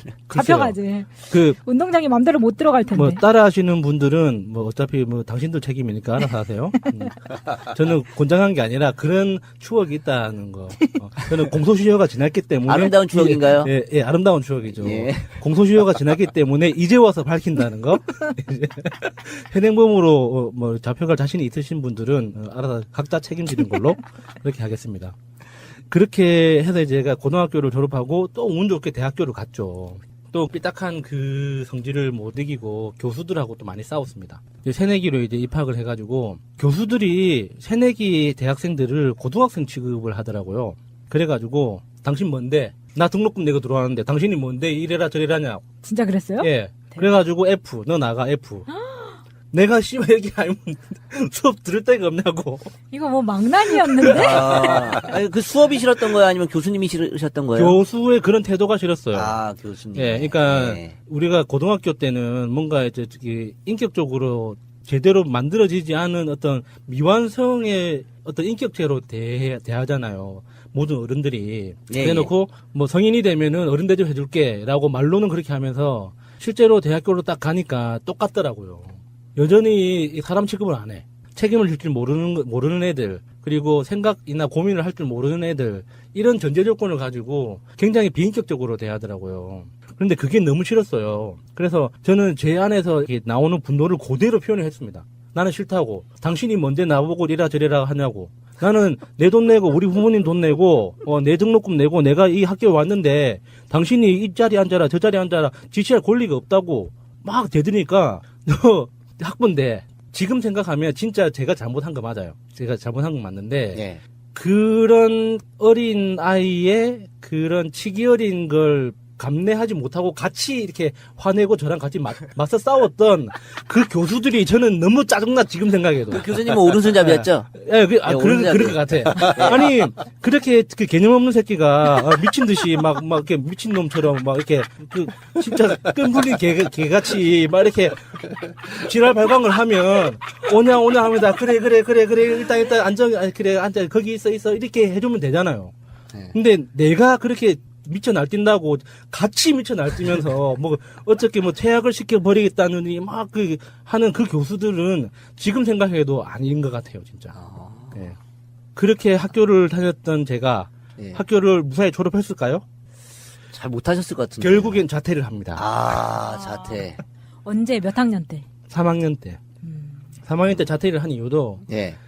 제가 이제 과학자가 꿈이어서 자연과학대를 진학하는 걸 어떤 저지당했어요. 왜냐면 자연과학대를 가면 굶어 죽는다 그래가지고 담임 선생님부터 그 진학 지도 하는 선생님들까지 원서를 안 써주는 거예요. 저는 뭐 천체물리나 뭐 이렇게 물리학과나 과학과 이런 데를 가고 싶었는데 그런 데 갔다가는 굶어 죽는다고. 맞아, 나도 똑같은 소리. 이렇게 해가지고 결국에는 가장 자연과학과 가까운 이제 공대를 갔는데 제가 이제 가서 이제 이런저런 공부를 하고 그때 처음으로 사회과학 분야를 알게 됐어요. 뭐 법, 정치, 사회학 이런 것들을 알게 돼서 그 다른 여러 사회과학을 접하다 보니까 내가 생각했던 과학이 이 과학이 아니었구나를 알게 된 거예요. 그래서 3학년 때 내가 정치외교학과로 전과를 하겠다고. 헐, 공대에서? 네. 그게 돼요? 전과를 하겠다고. 가능해요? 도전했다가 2학점이 모자랐거든요. 예. 2학점이 모자란다고 안 된다는 거예요. 아이고. 그래서 내가 또 가만히 있을 사람이 아니잖아요. 2학점에 한 사람의 인생을 이런 식으로 짓밟으면 되냐고. 안 그러면 내가 한 학기를 더 다녀서라도 2학점을 채울 테니까 전과를 하도록 어떻게 방법을 만들어내라고. 그러니까 전과를 하려면은 뭐 3학년 이렇게 뭐 5학기인가 6학기를 넘어가면 안 되고 하는 그런 막 그 복잡한 규정이 있더라고요. 그 규정을 들으면 들을수록 화가 더 나는 거예요. 그것 때문에 그 사람의 어떤 진로나 인생을 이런 식으로 짓밟으면 되냐. 결국에는 사회학과 학과장하고도 싸우고, 공대 학과장하고도 싸우고, 양쪽에서 다 싸우다가, 에라 씨발 안 다녀. 학교를 때려치우게 되죠. 그래서 학교를 자퇴하고 나서 첫 번째 사업으로 이제 예전에 한번 말씀드렸었는데, 인터넷 회선 판매하는, 컴퓨터 조립해서 팔고 그런 걸 하다가 그 인터넷 회선 판매하는 게 조금 돈이 돼가지고 두 번째로 했던 게 지금의 야놀자. 예. 20년 전에 지금의 야놀자를 꿈꾸면서 모텔 정보 이렇게 수집하고 다니고 전국을 방랑하면서. 그 정보를 주시려고요? 모텔? 예, 그러니까 모텔 정보를 모텔 정보 사이트로 올리려고. 인터넷 사이트? 예. 그렇게.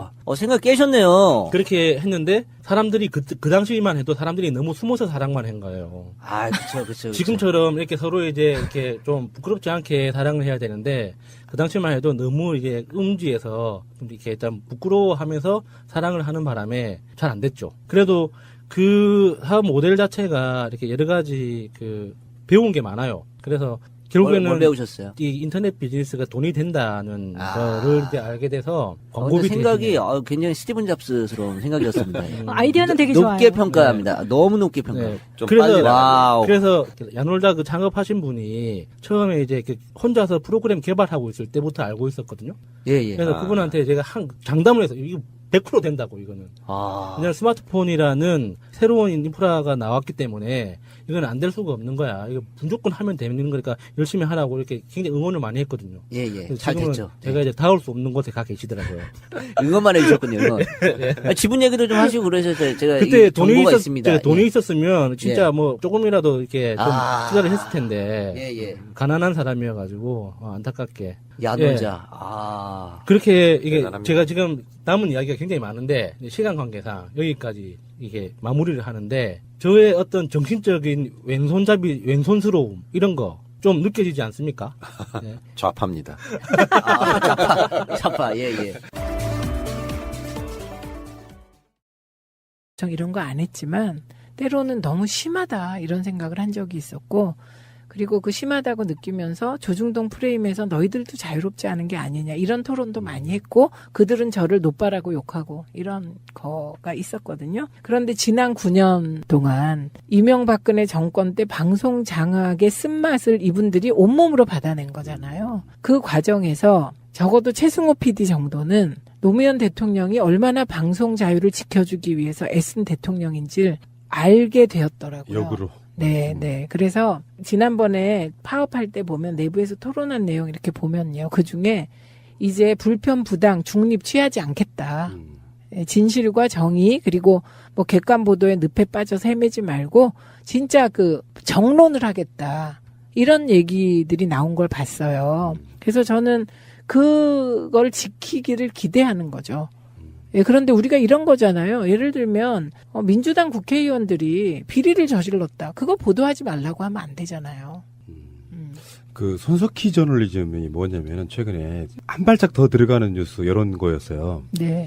그러니까 기계적 균형을 갖고 똑같이 보도한 이런 개념 말고 피상적으로 겉만 핥는 뭐 이런 식의 보도 말고 실제로 왜 그게 이루어졌는지 팩트 체크란 말도 사실 그 방송에서 나온 거 아니에요. 네. 그런 관점으로 해서 어쩌면 이런 관점 있잖아요. 저널리즘에 대한 이야기를 조금만 더 하자 그러면 네. 기계적 보도가 아니라 무엇이 중원디 보도 이런 거 있잖아요.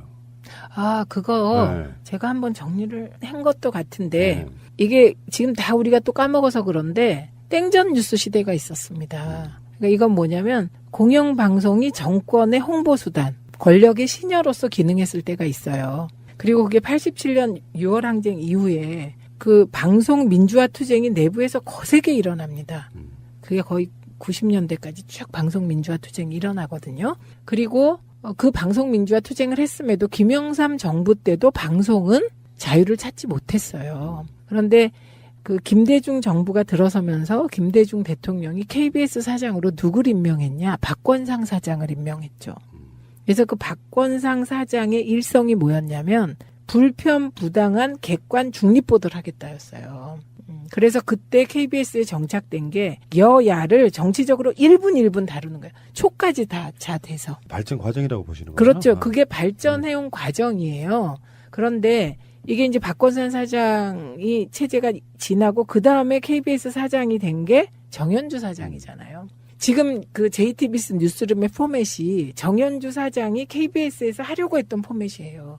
그러니까 되게 보면 이제 우리 방송 뉴스가 보면 메인 1분 30초 끊어. 또 1분 30초 끊어. 그래서 이게 주제를 많이 쫙 열거한단 말입니다. 그러면 방송이 많은 소식을 전하지만 어떤 문제가 생기냐? 의제 설정을 못 해요. 그래서 의제 설정을 누구한테 뺏기냐? 신문에 뺏겨요. 그래서 의제 설정을 신문이 하니까 늘 방송이 종속 변수처럼 됐던 거예요. 그거를 깨기 위해서 진짜 노력을 하셨는데 KBS 메인 뉴스에선 그걸 못 하셨고요. 미디어 포커스랑 시사투나잇을 만들어서 시사투나잇에서 의제 설정을 하려고 했었던 거예요. 그리고 그때 이제 90년대 후반부부터 나타난 게 PD 저널리즘이라는. 그래서 그 PD 저널리즘이 지금 손석희가 추구하는 그런 호오를 가르고 진실과 거짓을 가르고 우리 입장 있는 방송을 내보내겠다. 그래갖고 PD 수첩이 광우병까지 가게 된 그런 거죠. 그러니까 기자들이 물어보던 뉴스가 아니고 네. 심층 취재하는 건 PD들이 하는 그게 PD 저널리즘. 예, PD 저널리즘. 그거를 확립한 사람이 정기화 PD, 최승호 PD, 그 다음에 최진영 PD. 이분은 지금 어디 계신가 모르겠네. 최진영 PD를 최문순 사장이 사장 될 때 우리는 최진영 PD를 했으면 했어요. 근데 본인이 자기 아니다. 지금은 최문순이 해야 된다고 강하게 최문순을 미셨던 최진영 PD가 있거든요. 그래서 요 최진영 PD 등이 PD 저널리즘을 만든 거고요. 그러니까 손석희 사장은 전 진짜 대단하다고 생각해. 고집 엄청 세요. 한다 하면 하고. 그런 고집이 이제 뭐 그런 언론인을 만드는 건데. 이제 우리 청취자들께서는요, 행복한 시대를 맞게 되는 겁니다. MBC가 정상화되는데 학내에서 시위를 하시는데 빨주노초 파남보에 무지갯빛 유인물을 뿌리신 분이세요. 성소수자세요? 그때는 성소수자는 뭐 아니고 그러니까 그런 식의 되게 그때도 발랄하고 재기발랄하게 운동을 했던 분이고요. 각종 암호를 만들어 와서 그것을 우리에게 가르치고 시행하는 과정에 시행착오도 엄청 많았고요. 그래갖고 나중엔 암호라고 우리가 막 했는데 막 이상한 거 있어요. 어느 날 와가지고 히링 민봉 뭐 히링 봉시영 막 이러면서 막 얘기를 하는데 못 알아듣겠는 거예요. 예, 그런 이적들을 많이 남기셔서 이 선구자적인 언어 유희의 감각을 80년대에도 구현했던 분이세요. 그러니까 제가 그때를 알고 있기 때문에 적응이 쉽죠. 비범하셨군요. 네. 그리고 특히 언어에 있어서는 말할 수 없이 비범했어요. 알겠습니다. 잠시 후에 오겠습니다. 자, 지금 MBC 사장을 공모 중인가 보더라고요. 네. 그런데 뭐 최승호 PD가 출마를 선언했어요. 네. 된다 안 된다의 문제를 떠나가지고 네. 이런 부분이 있지 않아요? 사장은 경영에 있어서의 경험도 중요하지 않습니까? 아니면 마인드가 중요한 걸까요? 저는 최승호 PD는 다 잘할 것 같아요. 다 잘할 것 같고 이분이 또 잘하는 분이죠. 그리고 저는 이분이 저에게 와서 탁 꽃이 된 거는 황우석 때예요. 황우석 때 정말 MBC가 진실과 정의, 언론 본연의 자세를 위해서 국민 90%가 싸웠거든요. 반전의 반전. 네, 국민 90%가 싸우면서 온갖 욕을 다 먹고 그런데 그 최승호 그다음에 최진영, 그다음에 최문순 사장이었어요 그때. 그리고 한학수 PD. 이분들은 정말 전 세계 어디를 내놔도 부끄럽지 않은 방송인들이신 걸 제가 민원연 사무총장 하면서 확인했어요. 최문순 사장도 대단했어요 그때. 왜냐하면 이게 황우석 사태가 너무 그 파장이 크니까 저도 그때 민원연 사무총장임에도 무서웠어요 솔직히. 줄기세포의 신화가 그냥 막 우리 사회에 그냥 막 상식처럼 돼 있고 황우석이 영웅인데 그냥 그 연구만 중단시키면 되지 줄기세포가 없는 그 밑바닥의 진실까지 파헤쳤을 때 맞아요. 국민들이 진실을 원하냐 진실이 이렇게 밝혀졌을 때 허탈할 국민들을 생각해서 좀 서서히 가고 싶은 마음이 저도 있었어요. 그 논란은 지금도 진행 중이에요. 어떤 일부에서는. 근데 그런데 그래서 김어준이 그때 황빠였잖아요. 그러니까. 네, 그런데 어쨌든 와, 아주 일말의 타협도 없이 끝까지 해서 줄기세포가 없다는 걸 황우석에게 실토하게 만들더라고. 제가 그때 그걸 보면서 정말 가슴 깊이 존경하는 마음이 생긴 사람들이에요. 그 사람들이. 그런데 일정을 일단 좀 설명을 드리면 11월 27일 오후 5시까지 서류 접수를 마친대요. 네. 사장 이제 출마하시는 분들. 네. 그 다음에 30일 날 서류 심사를 하고 최종 후보자 3명을 압축한 뒤에 네. 최종 후보자 3명이 다음 달 12월 1일 그 문화방송 사옥에서 정책 설명회에서 프리젠테이션 발표를 한대요. 그 다음 이게 인터넷에서 생중계도 된다고 하고요. 그 다음에 다음 달 7일 박문진 정기이사에서 결정된다고 하는데 네. 어목하던 그 시기를 같이 보낸 언론인으로서 이런 분들이 공영방송에 사장을 하면 좋겠다까지는 뭐 사람들 생각일 텐데 네. 사실 좀 너무 공영방송일 때의 느낌은 언론이라고 하는 게 가장 먼저 화살을 쏘는 곳이 현 정권이잖아요. 네. 이런 분들이 이제 언론 자유를 위해서 싸우긴 했지만 어느 순간에 예전처럼 노무현 대통령도 그런 부분이 있었잖아요. 말년에 가면은 진보 쪽 언론이나 공영방송들이 너무 이렇게 잘못된 점만 꼬집어가지고 결국은 끌어내리는 그런 느낌이 좀 있었거든요. 네. 이게 기대도 되지만 우려도 되는 측면이 좀 사실 있는 거예요. 어떻게 답변해 주시겠습니까? 그러니까 이거는 이제 방송 외적인 얘기를 하시는 겁니다. 방송 외적인 정치적인 판단을 저에게 물으시는 건데, 저는 믿는 게 또 있죠. 다 친한 분이에요, 지금 이분들이. 뭐 그 친해도 1, 2년 관계가 아니고 거의 뭐 20년 정도 같이 쭉 이렇게 언론 자유를 위해서 언론 노조에서 저는 뭐 시민단체에서 이렇게 해왔던 분이라 이분들을 믿어요, 그 신념을. 그런데 저도 되게 섭섭한 게 있었어요. 참여정부 때. 물론 우리도 뭐 보도협조 새날팀들에게 큰 힘이 됩니다. 미리 감사합니다. 세이나. 트위터가 진짜 언론입니다. 자, 아까 다스 이야기 나왔는데 정봉주 의원 이야기부터 지금 네네네. 여야 국회의원 125명, 정봉주 전 의원 사면 및 복권을 촉구하는 탄원서 네. 문재인 대통령에게 제출하기로 했다. 더불어민주당에서는 사실 안민석, 박영선, 홍영표 이런 분들이 앞장서고 있는데 네. 국민의당에서는 정동영이에요. 뭐 이건 당연한 것이 자기 선거 때 지금 생겼던 문제잖아요. 네네. 본인 선거 때 생겼던 문제라서 네. 민주당 97명, 국민의당 22명, 정의당 6명, 그래서 총 125명이 탄원서를 제출한다는데 연말에 성탄절 특사 정도로 나올 수 있지 않을까라는 예측하는 분들도 있더라고요. 저는 뭐 어려울 것 같습니다. 왜요? 이유가 뭐예요? 네. 일단 만약에 정봉주 의원이 특사로 사면은 뭐 필요가 없고 복권된다면 그거는 이명박이 BBK 창립자이며 다스의 실소유자가 증명된 이유여야 해요. 아, 법적으로? 네, 법적으로.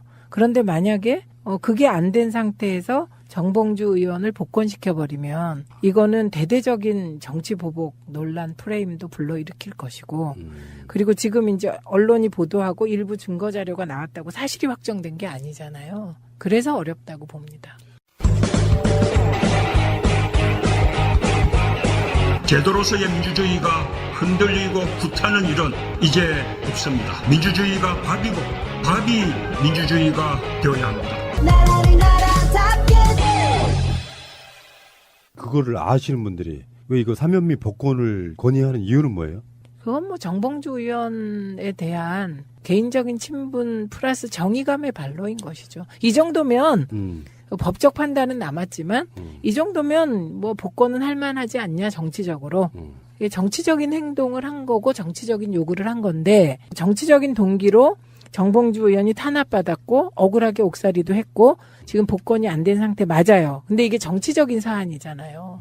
그런데 정치적인 사안을 정치적으로만 풀으면 그게 이제 또 후폭풍이 오기 때문에 저는 안 될 것 같습니다. 아, 이게 생각보다 쉽지 않은 문제네요. 당연하죠. 이거는 정치적인 문제지만 법적으로 풀어야 되는데 법적으로 푸는 과정은 시간이 필요하기 때문에 어려운 문제죠. 그러면 이제 복권은 가능하다 이렇게 표현하셨거든요. 사면과 복권은 사면만 하기도 하고 사면 복권 같이 가기도 하고 지금은 사면이 필요 없어요.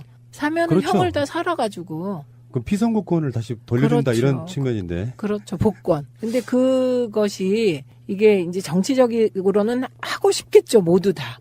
그런데 이게 정치적인 걸 법적 절차를 통해서 풀어야 될 부분이 있기 때문에 시간이 필요하다. 그러면 만약에 이명박 씨가 뭐 우리들 이제 원하는 바에 의하면 12월 19일 정도 생일날 뭐 소환하는 이런 식의 그림이 그려져 봐야 확정 판결이 나오기까지는 정말 오래 걸릴 텐데 그때까지는 사실상 사면 복권이 불가능하다 이렇게 보시는 거네요. 근데 되게 1심이 기소되면 6개월이잖아요. 그래서 그냥 조심스럽게 저는 8.15 특사 정도로 복권되는 걸 기대해 봅니다. 8.15 특사 예, 정도. 그 시간이나 이런 걸 다 계산했을 때 그냥 제 상식이에요. 근데 사회적 분위기 무르익었을 때. 예, 이거는 제 상식인데 저의 바람은 당장 복권입니다. 제 친구 봉도사의 당장 복권. 사심이 좀 있습니다. 예전에 옛 노맨스의 주인공. 물론 정봉주 의원이 일방적으로 좋아했다는. 그렇죠. 예. 이거 확실히 정리해드렸어요. 네, 외사람. 하나만요. 가볍게 하나만. 그래서 요즘에는 두 분이 방송을 다른 장소에서도 가시잖아요. 네, 하나는 네. TBS 가시고 SBS도 가시고. 네, 네. 어때요? 같이 이렇게 오랜만에 만나서 이렇게 정치권에 있을 때는 별로 대화 거의 안 해봤을 거 아니에요. 정치권에서 이렇게 마주칠 일이 없었죠. 거긴 18대 나는 19대니까. 네. 그렇게 돼서 방송하고 그러면 뭐가 좋아요? 좋고 나쁘고를 떠나서 얘기가 풍부해지는 것 같아요. 왜냐하면 이제 뭐 어떤 경우 제가 잘 알잖아요. 그분을. 그분의 캐릭터나 그분의 과거 행태. 시간이 지나봐야 똑같다 이거잖아. 캐릭터는. 네, 그래서 그냥 케미가 금방 맞아요. 그렇군요. 금방 맞고 그분이 워낙 이적을 많이 남기신 분이세요. 예를 들면 그 이적이 뭐냐면 그 엄혹하던 80년이면 누구와 경쟁하냐. JTBC와 MBC가 경쟁합니다. 그래서 지금 JTBC를 능가하는 포맷으로 그 예를 들면 뭐 최승호 PD가 사장이 되건 정찬영 PD가 되건 뭐 송일준 PD가 되건 뭐 이우호 국장이 되건 누가 되건 지금 이제 누굴 짜라잡으려고 하겠어요. 그러겠네. 그래서 재밌으시네. 그래서 우리는 아주 행복한 상황을 맞이하게 될 것 같아요. 지금 말씀하신 거랑 좀 연동해서 하나 이야기하고 싶은 게 우리 이웃인 김어준 팟캐스트여서가 아니라 확실히 시대가 바뀌고 있구나라고 느끼는 건 뭐냐면은 지금 기존의 지상파들 중에 가장 최근 몇 년 동안 정치율 1위는 컬투쇼였거든요. SBS. 그 전에는 이제 MBC들이 MBC였잖아요. 거의 뭐 아침부터 저녁까지 그 채널 고정이었던 프로들이 있었잖아요.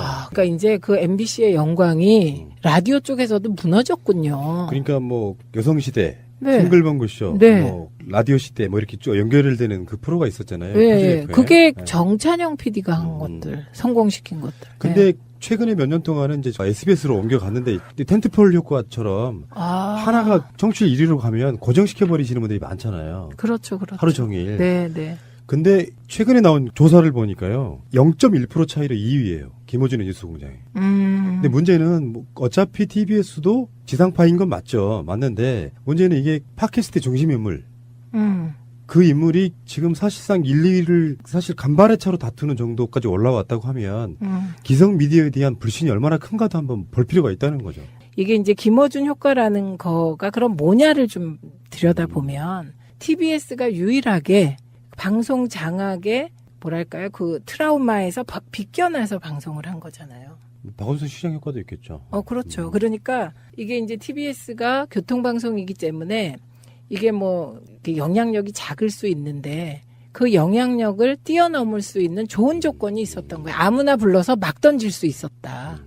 저는 이게 성공 비결인 것 같아요. 그런데 아무래도 뭐 사람의 머리라는 게요. 9년 동안 방송 장악하에서 방송을 만들면 그 머리가 완전히 풀어지는데 시간이 걸려요.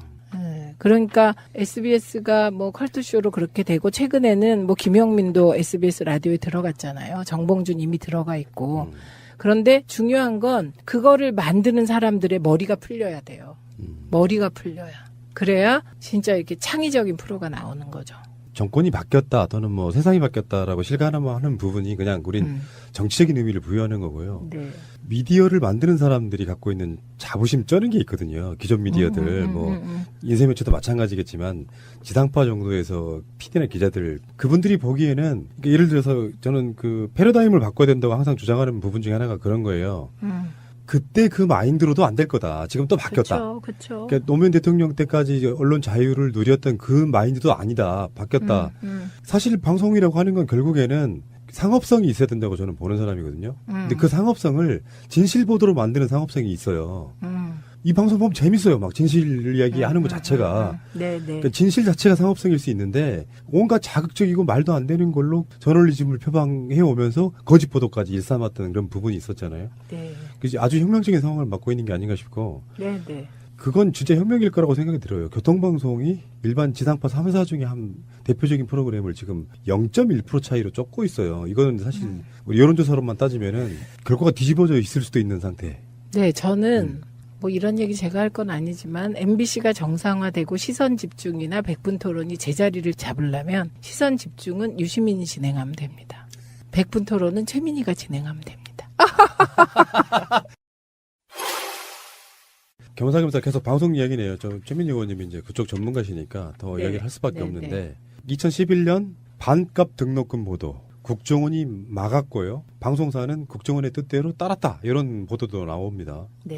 어쩌면 사실 뭐 의원님도 그렇겠지만 이런 이야기 하기 입 아프시잖아요. 아, 그것들이 다 그랬었구나. 아니 그럴 거라고 생각했던 것들이 다 그랬었구나라고 지금 나오고 있는 건데. 근데 이제 박원순 시장 견제예요. 이게 반값 등록금을 실현.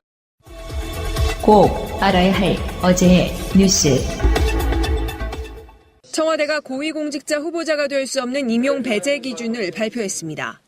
병역 기피, 부동산 투기, 세금 탈루, 위장 전입, 논문 표절 등 5대 비리에 음주운전, 성 관련 범죄를 추가하여 7대 비리로 그 범위를 확대하였습니다. 병역 면탈과 탈세, 부동산 투기는 부정행위 시점과 무관하게 적용되고 그 외의 부정행위에 대해선 특정한 시점 이후로 적용됩니다. 위장 전입은 인사청문 제도가 장관급까지 확대된 2005년 7월 이후에 부동산 투기 또는 자녀의 선호학교 배정 등을 목적으로 2회 이상 한 경우에 해당합니다. 논문 표절은 연구윤리 확보를 위한 지침이 제정된 2007년 2월 이후부터 행해진 경우에 하나입니다. 음주운전은 최근 10년 이내에 2회 이상 했거나 1회만 했더라도 신분을 허위 진술한 경우, 성 관련 범죄는 국가 등의 성희롱 예방 의무가 법제화된 1996년 7월 이후 처벌받은 사실이 있는 경우에 해당됩니다. 국가보훈처가 최근 실시한 상위군경회에 대한 감사 결과 보고서입니다. 상위군경회가 수익사업으로 운영하는 시멘트 제조업체 CM사업소가 신창 용사촌이라는 곳에 2006년 한 해 동안 9억 8천여만 원을 빌려준 것으로 돼 있습니다. 적게는 수십만 원에서 많게는 수천만 원씩 103회에 걸쳐 쪼개 보내줬고 40회에 걸쳐 절반가량만 되돌려 받았습니다. 보훈처는 이 돈을 왜 갑자기 빌려준 것인지 또 어떤 용도로 쓰려 했는지 확인해봤지만 내용을 알 수 없었다고 했습니다. 기관 간의 돈 거래인데 계약서조차 없었기 때문입니다. 상위 군경회 측은 수익 사업을 하는 업체 소장이 임의로 벌인 일이어서 그 배경을 알 수 없다면서도 돈을 빌릴 때는 목적보다 제대로 갚을 수 있는지가 중요하지 않나라고 주장했습니다. 월남전 참전자회도 장부가 엉망이었습니다. 업무 활동비 가운데 어디에 썼는지 표시하지 않은 돈이 6천만 원가량이나 됐고 한국 마사회 등으로부터 받은 기부금 3천만 원은 장부에 올리지도 않았습니다. 또 특수임무유공자회 감사 결과 각종 행사 포상이나 명절 위로금조로 상품권을 구매했는데 이 중 3,200만 원어치는 누구에게 줬는지도 나오지 않았습니다. 4.19 민주혁명의 감사 결과에선 거래 내역을 입증할 증빙 자료가 일부 없는 사업소가 무더기로 적발됐습니다. 우선 6개 단체들에 대해 감사를 실시한 보훈처는 34건에 대해 시정 등 조치를 취할 계획입니다. 이와 별개로 상위 군경회에 대해선 수익 사업 전반에 여러 의혹이 있다고 보고 횡령 등의 혐의로 검찰에 고발할 계획입니다. 검찰은 추명호 전 국정원 국장이 이명박 정부와 박근혜 정부 때 모두 정치에 관여해 국정원법을 위반했다고 판단했습니다. 이명박 정부 때는 박원순 서울시장 등 야권 정치인 비난 여론을 조성하고 이른바 블랙리스트 연예인을 방송에서 퇴출하는 작업에 관여했다고 보고 있습니다. 박근혜 정부 때는 문학의 블랙리스트 작성에 개입하고 공직자 등을 불법 사찰했다고 보고 있습니다. 검찰은 특히 추명호 전 국장이 이석수 전 특별감찰관을 불법 사찰한 것이 우병우 전 민정수석의 지시로 이뤄진 것이라고 결론 내린 것으로 확인됐습니다. 지난해 7월 우 전 수석 처가의 부동산 매각 관련 의혹이 보도된 뒤 특별감찰관실이 내사에 착수하자 우 전 수석이 자신을 내사하는 이석수 당시 특별감찰관을 불법 사찰하기 위해 국정원 조직을 동원했다는 겁니다. 이에 대해 추 전 국장은 우병우 전 수석의 지시 사실을 부인했지만 검찰은 추 전 국장의 보고 내용 등을 토대로 우 전 수석의 지시 정황을 포착해 추명호 전 국장의 공소장에 포함시켰습니다. 따라서 검찰은 다음 주 중에 우병우 전 수석을 불법 사찰 지시 혐의 등으로 다시 소환 조사할 방침입니다.